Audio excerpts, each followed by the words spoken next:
from the Heart. Hello, and welcome back to Horror from the Heart.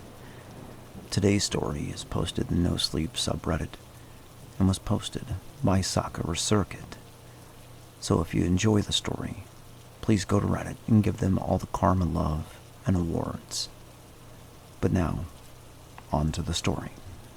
I killed my wife, and she won't let me live it down. This will be less of a confession and more of a personal account of something that deeply terrifies me, but calms me in the same sense. If you read what I have to say, you will understand further. I killed my wife in 2016. I strangled her in our own home with my bare hands, and buried her 10 feet deep in some secluded woods an hour out of town. I found out she was fucking her old coworker, and rather than risk the bias of divorce court, I held her neck until she died and inherited everything we had. She hates me for it. She never lets me forget it, even when I think we're having a good night. If we're sharing a plate of spaghetti bologna, her favorite dinner, she'll bring it up somehow.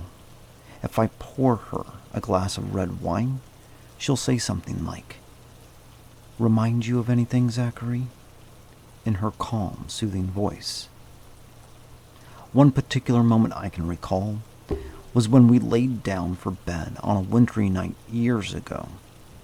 The window glass was frosted around the corners, and I was getting a couple of extra blankets together to keep warm. My wife stood in the corner of the bedroom and watched me while I tried to find a specific blanket that was really soft to put under the rest of them. I searched everywhere we could have put a blanket, but it wasn't anywhere to be found. "Zachary, that was my favorite blanket. I hope you didn't get it dirty." I had forgotten completely that I wrapped my wife in her favorite blanket when I buried her. In the first days after I killed her, every once in a while, I would wake up to the thunderously silent noise of her footsteps around the house, always at 1:12 a.m. When she acted like that, without fail, she would find herself on our back porch, staring off in the direction of the woods. "It's cold out there, Zachary." After 4 or 5 nights like this, spending hours out on the porch sitting with her, I decided I needed to go get her. Now she's in the basement, wrapped in her favorite blanket, laying on the guest bed. After I did that, she got a lot more lively. We held conversations again, whereas before, it seemed like she didn't really want to talk to me at all. I think she began to forgive me when I brought her home. But even when we're talking about any innocuous thing, she'll find some way to remind me of the morning I killed her. "I would tell you to hold me, Zachary, but I'm afraid of where your hands might go." I can't watch specific movies with her anymore if I know there's a scene of strangulation. She gets in a bad mood for the rest of the night and refuses to talk to me. Instead, she just murmurs around the house, turning lights on and standing in one room for a couple minutes without doing anything. Last night, when I came home from town, she was waiting for me on the couch. We talked for hours, and she apologized profusely for what she had did to me.